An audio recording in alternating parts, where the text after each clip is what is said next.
সন্তানটাও হইব কামেল। স্ত্রী বুঝতে পেরে স্বামীকে সাজায় গুজাইয়া ওই বাবুল পাহাড়ে বায়াত হওয়ার জন্য তাকে পাঠায় দিলেন। বাবুল পাহাড়েতে এইবার গেলেন বিদায় হইয়া, পাহাড়ের চূড়াতে ছেলে এবার গেল চলিয়া, যায়া দেখে 11 জন আউলিয়া জিকির করতেছে, আবারও ফুটবল হইয়া তারা জিকির করতেছে।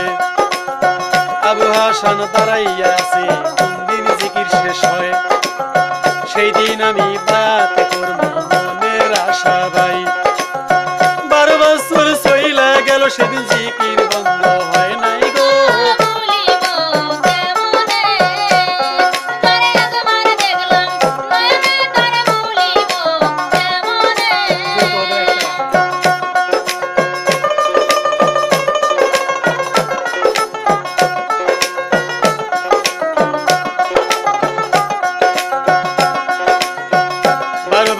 এবারে ভাইরে জিকির খানা থাকিল, 12 বছর জিকির এবার ওবার ছিল 40 দিনে।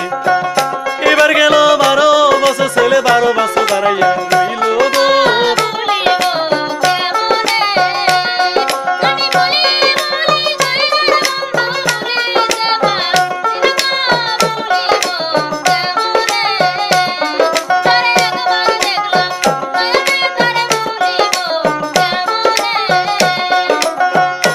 এবার ছিল 40 দিন, এবার 12 বছর। 12 বছর পরে জিকিরটা শেষ হলো, মোনাজাত তুললো বড় পীর যে এবার মোনাজাতটা তুলো, কারণ ওইবার 40 দিনের ইবাদত কবুল হয় নাই। এবার মোনাজাতটা তুলছে, আল্লাহ পাক কয় বড় পীর এইবারও তোমার মোনাজাত বিফল, 12 বছরের ইবাদত নষ্ট। বড় পীর কয় কেন? বলে এই জন্যই ওই ছেলেটি বিবাহ করে বাসসজ্জা থেকে থিয়ে আসলো, তার স্ত্রীর কোনো খবর নিল না, হক আদায় করলো না। বড় পীর ধমক দিয়ে বললো, বাবা ওইবার পিতা মাতাকে না কয়ে আইসা একটা ভুল করছাও, এবার তোমার স্ত্রীকে সন্তুষ্ট করে আসলো না, এটা আরেক ভুল। যাও 12 বছর স্ত্রীর সঙ্গে যদি সংসার করতা, 2টি সন্তান হইতো। এই সন্তান জোড়া রানার সাগরে ভাসতেছে, সন্তান জোড়াকে উদ্ধার করো, এটা তোমার কর্তব্য। স্ত্রীকে বুঝাই শুনে তারপরে আমার কাছে এসে আমি তোমাকে মুরিদ করব। কথাটা শুনি ছেলে এইবার পতি বিদায় দিল, প্রেম কি কখন গাছে ধরে রে, প্রেম জাকি দিলে পরে প্রেমের আগুন জারণ করে রে, ধীরে ধীরে পুরে রে, প্রেম কি কখন গাছে ঝুলে রে।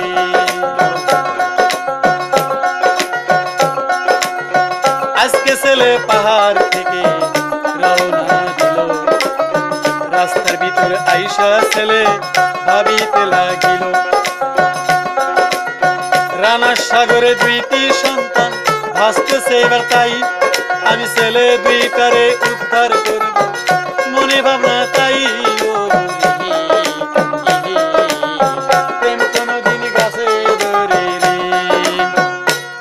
হিন্দুস্তানের রানার সাগরের কাছে গেছে, ওই সাগরে পারে যায় ঝাঁপ দিবে। এই সময় বড় পীর বাবুল পাহাড় থেকে দেখতেছে, আবু হাসান তো বোঝে নাই এই সাগর তো নয়, স্ত্রীর উদরে যে সাগর আছে ওই সাগরের কথা কইছি, এ তো বোঝে নাই দুনিয়ার সাগরের কাছে গেছে, এখন ঝাঁপ দিলেই তো পরে মারা যাইব। বড় পীর একটা পাগলের রূপ নিয়া ওই সাগরের কাছে এসে একলাই সালাম দেয়, একলাই সালাম নেয়। আবু হাসান সম্মুখে যে বলতেছে, পাগলা বাবা ওয়ালাইকুম আসসালাম। আবু হাসান ওই সালামের উত্তর দিলেন, কিন্তু বড় পীর উত্তর না নিয়ে আবারও সালাম দেয়, আবারও সালাম নেয়। আবু হাসান ধমক দিল, চুপ করো পাগল, বারবার তুমি সালাম দাও, আমি সালামের উত্তর দিই, তোমার হয় না?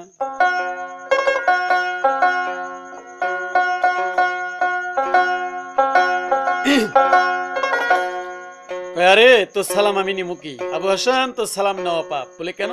বলে তুই তো মুসলমান হস নাই। সর্বনাশ পাগলা বাবা, তুমি জানো কেমনে? আরে তোর স্ত্রীর তোর ঘরে চালে আগুন লাগছে, আগুন নিভানো বন্ধ করে তুই আসিস রানার সাগরে। তোরা এই বাচ্চা জোড়া তোর এর ভিতরে নাই, এই বাচ্চা জোড়া আছে তোর স্ত্রীর উদরে, মানব দেহের ভিতরে এই সাগরে থাকে এই সন্তান জোড়া। তুই বুঝতে পারিস নাই, তুই বাড়িতে চলে যা, তোর স্ত্রীর ঘরের চালে আগুন লাগছে, মানে তোর স্ত্রীর মনের ভিতরে আগুন লাগছে। আবু হাসান করলেন কি, দৌড় দিলেন, আর বড় পীর ডাক দিয়ে কয়ে, শোন, মুরিদ হয়ে যা। হুজুর আপনি আমার বায়াত করবেন? বলে জি। বলে ঠিক আছে আমি বায়াত হম। বলে বায়াত হওয়ার আগে তোর কলবটা পরিষ্কার কর। বলে কি করে?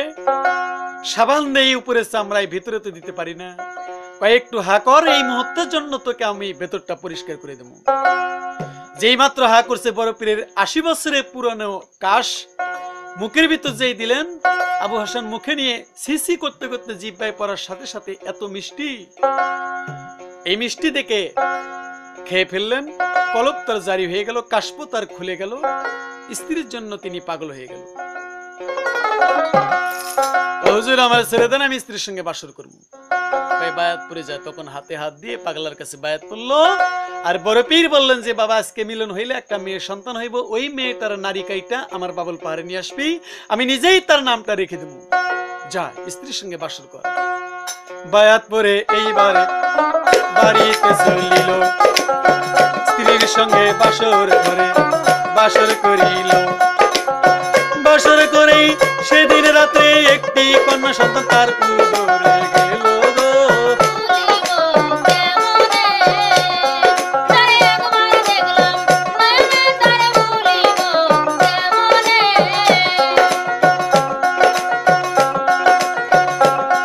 আরে মেয়ে সন্তান গর্বে গেল আপনাদের যাই কয়া, এই সন্তান 10 মাস 10 দিন গেলেন মায়ের গর্বে এবার রইয়া। প্রসব ব্যথা জাগলো মায়ের আপনাদের যাই কয়া, মেয়ে সন্তান জন্ম নিল পাগল গেছে কয়া। নারী কাইটা আবু হাসান মেয়েটারে লইয়া, বাবুল পাহাড়েতে এইবার গেলেন বিদায় হইয়া। পীরের কোলায় দিলেন মেয়েটারে নাম যাবে রাখিয়া। বড় পীর এবার নারীটা নিলেন নিজে কেটে, নারী কাটা মুখে একটা সুমা দিয়ে এবার আয়না কইয়া নাম রাখলো গো।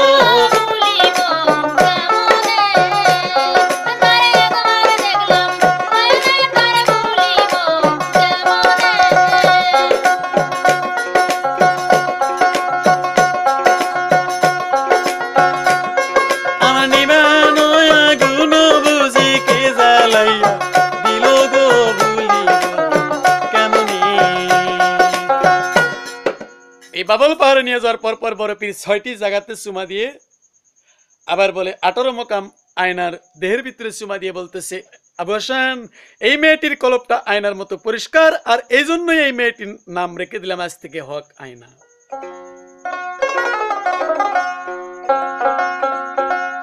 আয়নার জন্ম হইয়া গেল, শোনেন দর্জনা, মনসুরের জন্মের কথায় আমি যাব কইয়া গো।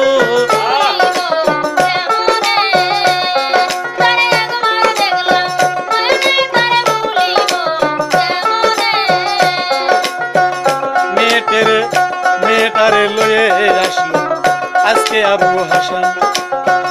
প্রতিদিন আবু হাসান যায় বাবুল পাহাড়ে যান, পীরের সঙ্গে ইবাদত বন্দেগি যাইতেছে করিয়া।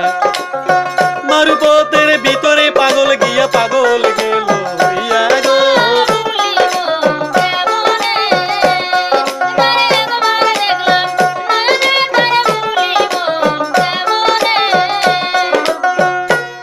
মেয়েটিরে ঘরে রেখে বড় পীরের দরবারে প্রতিদিন রাত গভীর হইলে ওই আবু হাসান যায় আর পীরের সঙ্গে ইবাদত বন্দেগীতে শামিল থাকে।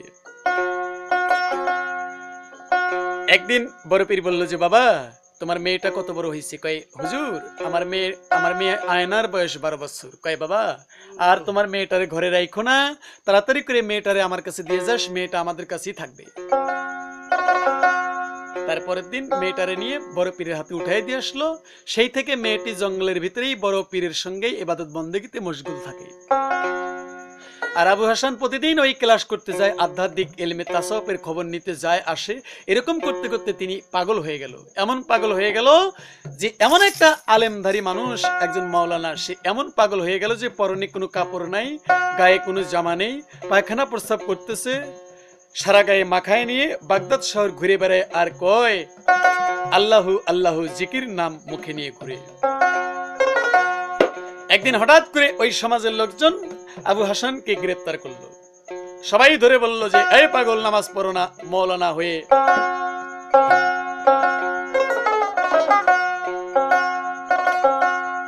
তোমার লজ্জা নাই? তুমি 5 ওয়াক্ত নামাজ পড়তে